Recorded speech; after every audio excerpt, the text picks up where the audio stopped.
25 years ago, James Byrd Jr., 49, was walking home late on a Saturday night in the East Texas town of Jasper when three white men in a pickup truck pulled up beside him.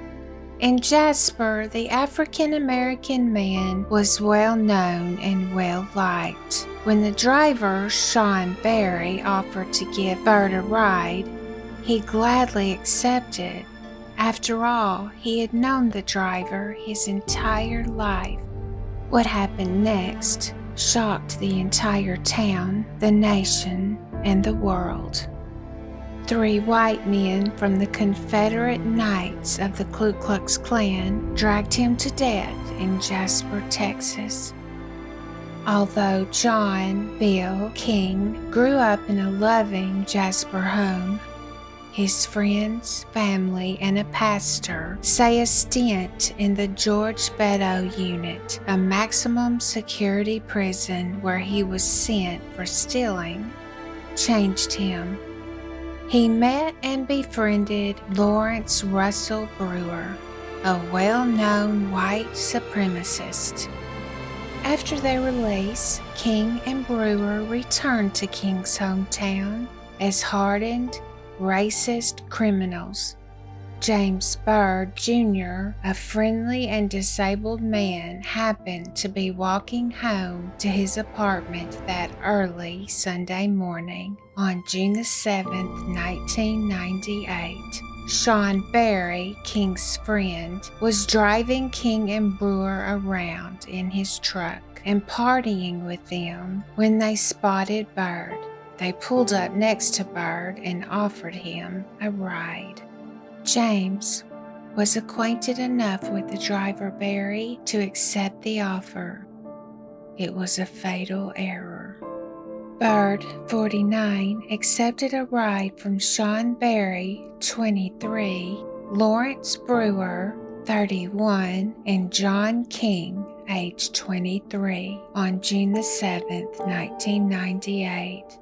Berry, who was driving, had known Byrd from around town. Instead of taking Byrd home, the three men beat him severely, sprayed paint on his face, urinated and defecated on him, and chained him by his ankles to their pickup truck before dragging him for about 3 miles.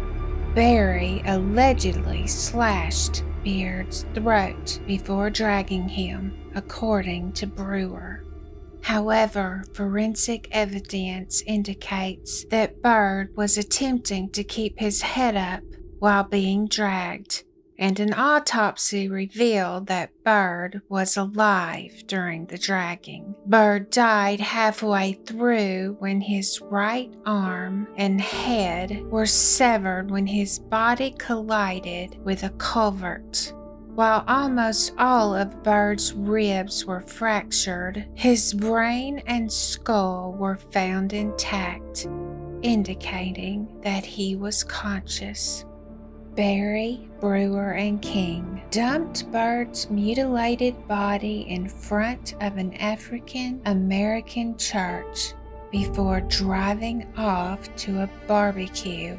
The next morning, a motorist discovered Byrd's decapitated body. Police found a wrench with the word Berry written on it where Byrd was dragged. They also discovered a lighter inscribed with Possum, King's prison nickname. Police discovered 81 locations where Byrd's remains were discovered. Because Brewer and King were well-known white supremacists, state law enforcement officials determined that the murder was a hate crime. They contacted the Federal Bureau of Investigation less than 24 hours after discovering Byrd's body. Jasper, with a population of slightly more than 7,000, is religiously devout and almost evenly divided between black and white residents. The news of Byrd's death spread quickly throughout the Black community, with many learning about it after Sunday services. The shock and horror spread throughout the country from those Baptist churches. The murder eventually made international headlines. Shawn Berry, the vehicle's driver, was sentenced to life in prison. Brewer was sentenced to death and executed on September the 21st, 2011, at Huntsville Prison. In Texas, then-Governor Rick Perry signed the James Byrd Jr. Hate Crimes Act into law in 2001. As Governor George Bush initially opposed the bill and declined to attend Byrd's funeral due to a prior commitment. However, when Bush was elected president in 2000, Perry stepped in to complete Bush's term and signed the hate crime legislation into Texas law. President Barack Obama signed the Matthew Shepard and James Byrd Jr. Hate Crimes Prevention Act into law in 2009, linking Byrd and Shepard, who was tortured and murdered in Wyoming a few months after Byrd. For Jasper, the initial reaction to the murder and trial was racial. There was denial among whites and many in the town's leadership, as well as a tendency to blame the media for making them look bad. However, that only got them so far. After the defendants were found guilty and sentenced, the media fled town. Jasper was left with the reputation of being a vile place. To combat the outside perception that Jasper was an unsafe and unfriendly place, town boosters eventually realized that they needed to address the elephant in the room and acknowledge racial divisions. As a result, they have made some progress in attracting new tech businesses in recent years. It took them 2 decades. The African American community in Jasper is now saying that the past must not be forgotten. The Byrd Foundation for Racial Healing installed a bench commemorating Byrd's life next to the county courthouse in 2018. However, according to Byrd's sister, LaVon Byrd, the bench has already been relocated to a less visible location.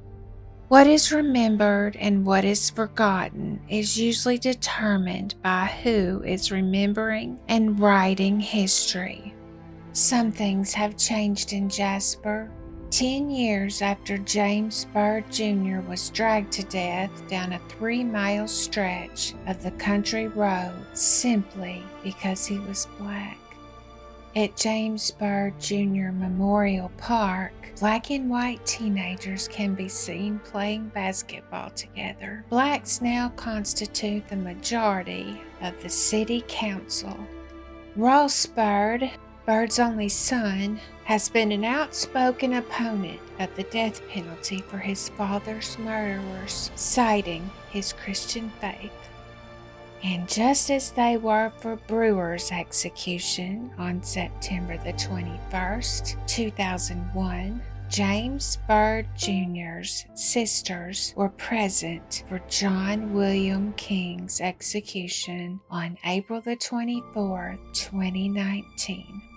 On the black side of Jasper City Cemetery, James Byrd was buried near an old iron fence. That fence, which had separated the black and white graves for over 150 years, was demolished in 1999.